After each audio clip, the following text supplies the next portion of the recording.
شادی کے شروع کے دن کتنے اچھے ہوتے ہیں۔ انسان آنکھیں بند کیے ہواؤں میں اڑتا ہے اور آسمان تک جا پہنچتا ہے، مگر ہائے افسوس کہ یہ وقت مختصر ترین ہوتا ہے۔ جلدی حالات کی تیز و تند آندھیاں اسے حقیقت کی دنیا میں واپس زمین پر لا پٹکتی ہیں۔ پھر وہی زندگی کے جھمیلے ہوتے ہیں اور وہی روزمرہ کی مشقت۔ عروہ بیچاری کے ساتھ بھی کچھ ایسا ہی ہوا تھا۔ اس کی شادی لو اور ارینج کا ملا جلا نمونہ تھی۔ ہادی نے اسے ایک شاپنگ مال میں دیکھا تھا اور دیکھتے دل ہار بیٹھا تھا۔ عروہ اکثر ہی گھر کے نزدیک واقع اس شاپنگ مال میں جاتی تھی اور ہادی اب جان بوجھ کر وہاں جانے لگا تھا۔ دونوں کا آمنا سامنا ہوا تو آنکھوں کے تیر چل گئے۔ ہادی نے وقت ضائع کیے بغیر اپنی بہنوں کو سب کچھ بتا دیا۔ اماں ابا تو حیات نہیں تھے، گھر کی ذمہ داریاں پہلے ہی بہنوں کے کندھوں پر تھیں، اس لیے بھائی کے لیے رشتے کی تلاش کا انہیں موقع نہیں ملا تھا۔ اب جب بھائی نے خود ہی پسند کر لی تھی تو یہ بہت اچھا ہی ہوا تھا۔ ادھر عروہ کے اماں ابا کو بھی کوئی اعتراض نہیں تھا۔ لڑکا برسر روزگار، خوش اخلاق، خوش لباس، خوش گفتار اور خوش مزاج تھا۔ اتنے سارے خوش مل کر انہیں بھی خوش کر گئے تھے۔ عروہ کے بعد انہوں نے چھوٹی بیٹی کو بھی نمٹانا تھا۔ عروہ کی منگنی میں اس کی خالہ ساس کو چھوٹی زاروا بھی بھاگ گئی اور یوں ہی اس فیملی میں اس کا بھی رشتہ جڑ گیا۔ دونوں کی شادی بھی ساتھ ہی طے پا گئی۔ اماں نے دونوں کو پاس بلا کر سمجھایا، اب تم دونوں عملی زندگی میں قدم رکھنے جا رہی ہو۔ اب یہ کرکرے لگانا چھوڑو اور میری باتیں پلوں سے باندھ لو۔ زاروا سنجیدگی سے سن رہی تھی، مگر عروہ کی نظریں اپنے موبائل پر بھٹک رہی تھی۔ یہ دیکھ کر اماں کو تپ چڑھ گئی۔ یہ چھوڑو ذرا۔ انہوں نے موبائل جھپٹ کر ایک طرف پھینک دیا اور اسے بھی اتارو کہتے ہوئے اس کے کانوں میں لگی بینڈز فری کی تار کھینچ لی۔ اف اماں، میری نئی بینڈز فری ہے۔ عروہ جھلائی۔ ارے دفع کرو اسے بھی۔ اماں نے ہاتھ جھٹک دیا۔ ہاں تو اماں، آپ پلوں سے باندھنے کے لیے کیا کہنا چاہ رہی تھی؟ زاروا سچ مچ دوپٹے کا پلو تھامے بیٹھی تھی اور چہرے پر سمجھداری کا تاثر تھا۔ وہ بچیوں سے کہہ رہی تھی کہ اب تم گھرداری بھی سیکھ لو۔ جب تم اپنے گھر بار کی ہو رہی ہو تو تھوڑی بہت گھرداری بھی آنی ہی چاہیے۔ دونوں نے بیک زبان کہا۔ یہ لفظ ان کے لیے نیا نہیں تھا۔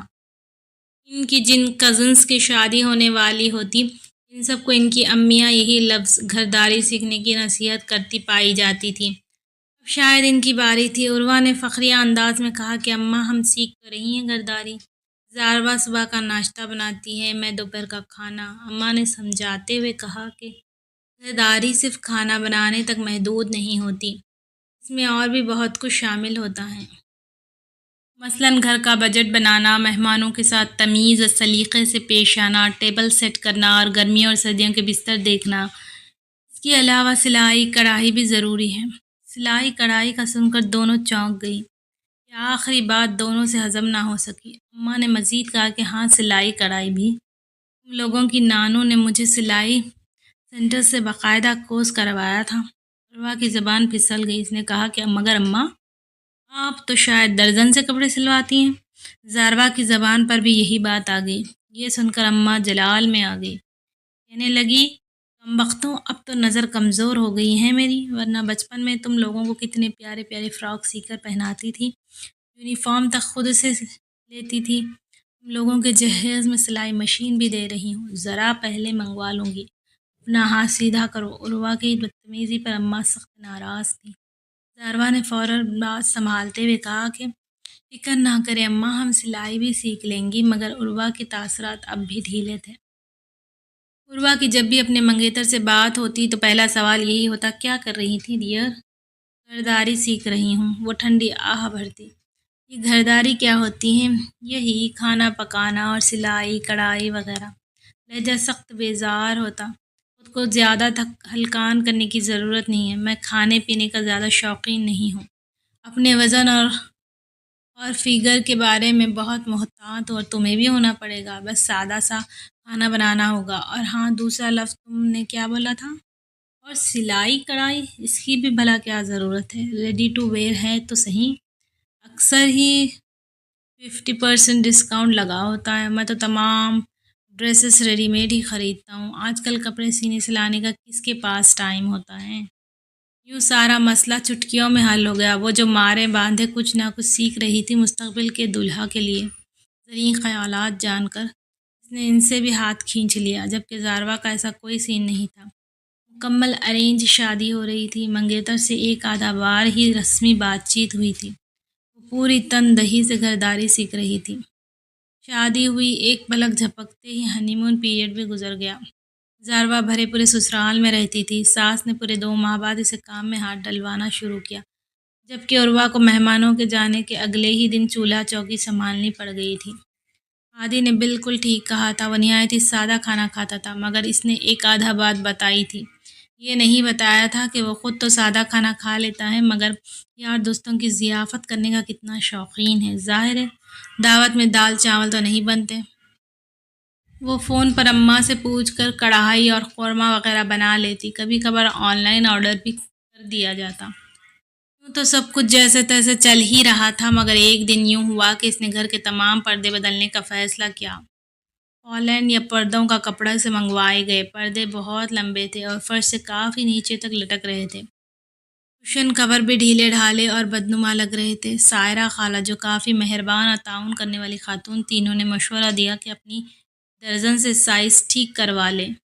درزن نے پردوں، بیڈ شیٹ اور کشن کا سائز تو درست کر دیا، مگر اس کے بدلے خاصی رقم چارج کر لی۔ اتنے پیسوں میں تو نئی بیڈ شیٹ آ سکتی تھی۔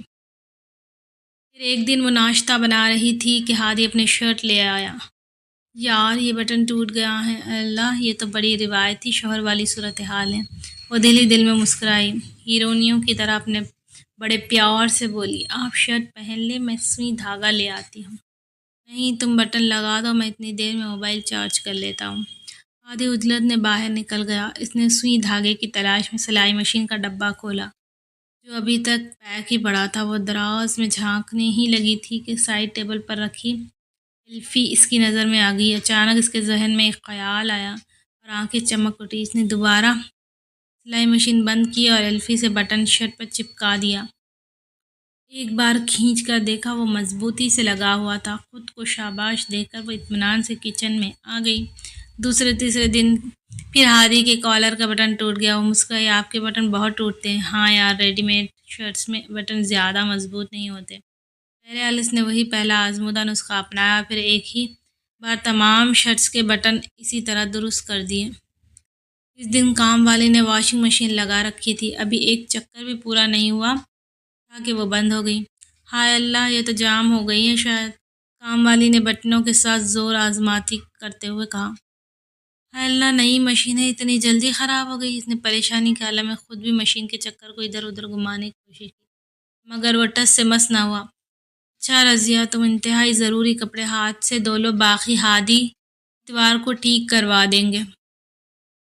چھٹی کے روز ہادی نے میکینک بلوایا۔ اس نے بڑی مشکل سے اوزاروں کی مدد سے مشین کے جام چکر کو کھولا اور پھر اس کے اندر سے جو چیز برآمد ہوئی اسے دیکھ کر عروہ کی وہ حالت ہوئی کہ شم سے پانی پانی ہونا محاورہ اسے صحیح معنوں میں سمجھ آ گیا۔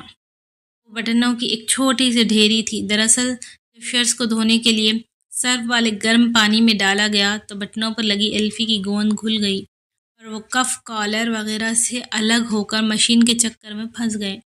یوں مشین بند ہو گئی۔ میکینک نے بٹنوں کی وہ ڈھیری چپ چاپ ہادی کی ہتھیلی پر رکھ دی۔ اب ہادی عروہ کی شکل دیکھ رہا تھا اور عروہ شرمندگی میں غرق تھی، جبکہ میکینک حیرت سے کبھی ایک اور کبھی دوسرے کا منہ تک رہا تھا۔ ٹھنڈی اور میٹھی سی نومبر کی ہوا چل رہی تھی۔ زروا کی ننند کی شادی تھی۔ عروہ نے بڑے اشتیاق سے فینسی سوٹوں والا بکسا کھولا۔ ان کی شادیاں تو گرمیوں میں ہوئی تھی، ہمارا سیزن لان کاٹن پہن کر گزارا تھا، فینسی کپڑے پہننے کا تو موقع ہی نہیں ملا تھا۔ اب موقع مل رہا تھا اس کا جوش و خروش دینی تھا۔ رخصتی اور ولیمے کے فنکشن کے لیے اس نے شرارہ اور میکسی نکال لی، مگر آج شام کو ہونے والے مہندی کے فنکشن کے لیے اسے کچھ بھی سمجھ نہیں آ رہا تھا۔ وہ کپڑوں کو الٹ پلٹ کر دیکھ رہی تھی جب سوٹ کیس کی تہہ میں دے دھانی دوپٹے کی جھلک نظر آئی۔ اس نے کھینچ کھانچ کر سوٹ نکالا۔ خوبصورت دہانی جوڑا جس پر اماں نے سبز رنگ کے گوٹے کا کام کروایا تھا، ایسا ہی زاروا کا بھی تھا۔ یہ مہندی کے فنکشن کے لیے بہترین تھا۔ اس نے نہایت احتیاط سے سوٹ کی تہہ کھولی، مگر قمیض کی فٹنگ دیکھ کر دل ڈوب گیا۔ آج کل اس کی گڈ نیوز والی کنڈیشن پر تو یہ بالکل بھی پورا نہیں آ رہا تھا۔ اس نے پلٹ کر دیکھا، اندر گنجائش مارجن بھی کم تھی، اور پھر کسی درزن سے اتنے جلدی ٹھیک کر کے دینا تھا۔ وہ دل محسوس کر رہ گئی۔ خیر، اس نے ہلکے سبز رنگ کی ایک اور کارآمد فراک منتخب کر لی۔ شام میں وہ خوب دل لگا کر تیار ہوئی۔ فنکشن گھر کے لان میں ہی منعقد ہو رہا تھا۔ وہاں خوب رونق لگی تھی، فضا معطر تھی اور ہلکا میوزک بج رہا تھا۔ اس نے زاروا کی تلاش میں نظریں گھمائیں تو وہ اندرونی حصے سے آتی دکھائی دی۔ اس کی بھی ویسی ہی گڈ نیوز والی کنڈیشن تھی، اور وہ پہلے سے زیادہ گول مٹول دکھ رہی تھی۔ مگر عروہ کی آنکھیں یہ دیکھ کر پھٹی کی پھٹی رہ گئی کہ اس نے بڑے مزے سے وہی دہانی جوڑا زیب تن کر رکھا تھا جو اس کی شباہی رنگت پر بہت جچ رہا تھا۔ عروہ کا منہ حیرت سے کھلا رہ گیا۔ ارے، یہ تمہیں کیسے پورا آ گیا؟ زاروا نے مسکرا کر کہا، درزن کے یہاں سے جو بچا ہوا کپڑا آیا تھا وہ میں نے سنبھال کر رکھا تھا، اب اس کی سائڈ پر کلیاں ڈال دی ہیں۔ وہ گھوم گھوم کر اپنا جوڑا دکھا رہی تھی۔ اس نے اتنی مہارت سے کام کیا تھا کہ وہ پہلے سے بھی زیادہ دیدہ زیب لگ رہا تھا۔ واہ، تم تو واقعی اصغری ہو، عروہ کے لہجے میں سچی ستائش تھی۔ اور تم اکبری کا نیو ورژن ہو، چھوٹی بہن نے اچانک قریبہ کا اشارہ سے کہا تو دونوں بہنیں بے ساختہ ہنس پڑی۔